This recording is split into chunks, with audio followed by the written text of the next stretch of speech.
Lo marcamos también. Jesús bajó unos pocos escalones hacia la izquierda y se ocultó bajo un peñasco en una gruta de 6 pies de profundidad, encima de la cual los apóstoles se acomodaban en una especie de hoyo. El terreno se inclinaba ligeramente y las plantas que habían crecido sobre el peñasco de la gruta formaban una especie de cortina a la entrada, de modo que no podía ser visto. Cuando Jesús dejó a sus discípulos, yo vi a su alrededor un círculo de figuras horrendas que se le acercaban cada vez más.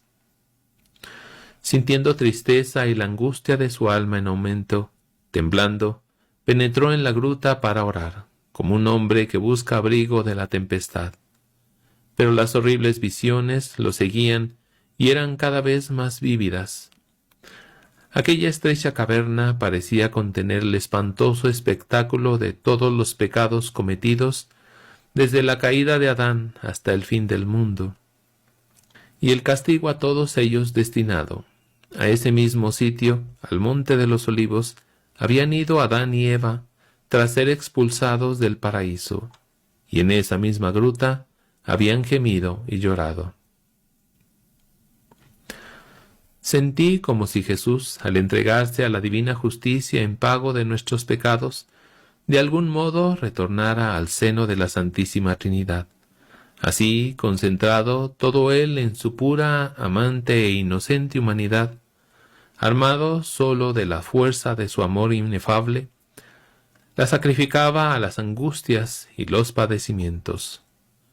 Postrado en tierra, sumergido en un mar de tristeza, todos los pecados del mundo se le aparecieron bajo infinitas formas, en toda su auténtica deformidad. Él los tomó sobre sí y se ofreció en su oración a la justicia de su Padre Celestial para pagar esa terrible deuda. Pero Satanás, entronizado en medio de todos esos horrores con diabólica alegría, dirigía su furia contra Jesús, y mostrando ante sus ojos visiones cada vez más espantosas, gritaba a su adorable humanidad: ¿también vas a tomar esto sobre ti? ¿Sufrirás tú su castigo? ¿Estás listo para pagar por todo esto? Fíjense lo que dice aquí arriba: pero Satanás entronizado en medio de todos esos horrores. ¿Sí?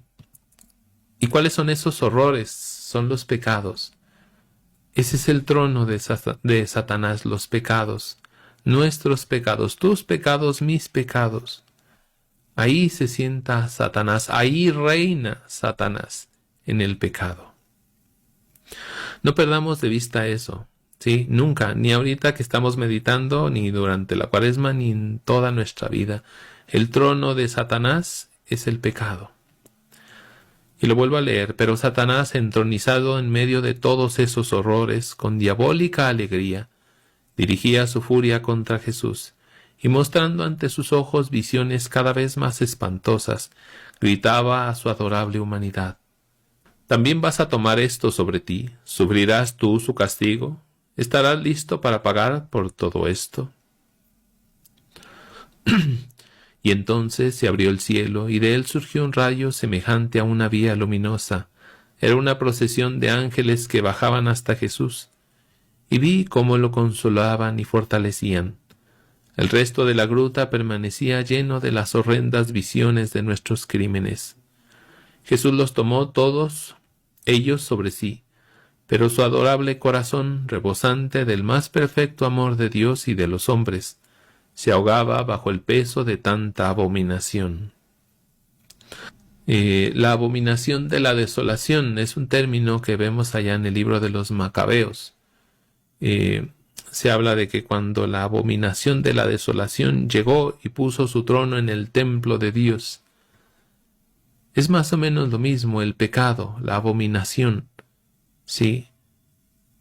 Cuidado con que la abominación ponga su trono en el templo de Dios.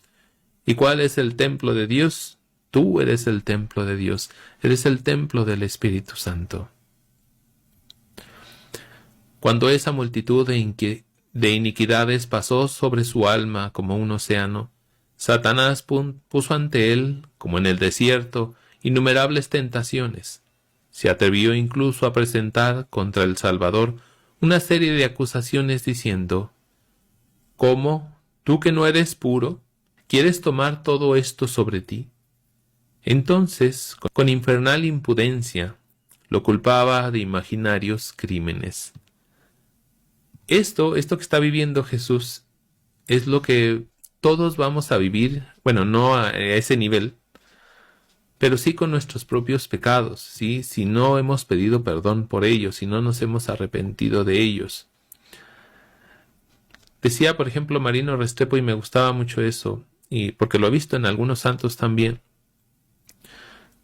cómo al morir el alma puede quedar tan debilitada que no pueda pasar la barrera, digamos, de los demonios, sí, por todos esos pecados que lleva encima. Y también esto, muy interesante, cómo el demonio dice mentiras, incluso en ese momento. Al mismo Cristo le miente, ¿sí? Le culpa de imaginarios crímenes, es decir, no son verdad. Por eso Él es el padre de la mentira. Aquel que está agonizando, el demonio lo va a acusar de crímenes que quizá ni siquiera le pertenecen, o quizá el mismo Dios ya le perdonó. Por eso no dejar la conversión para los últimos momentos.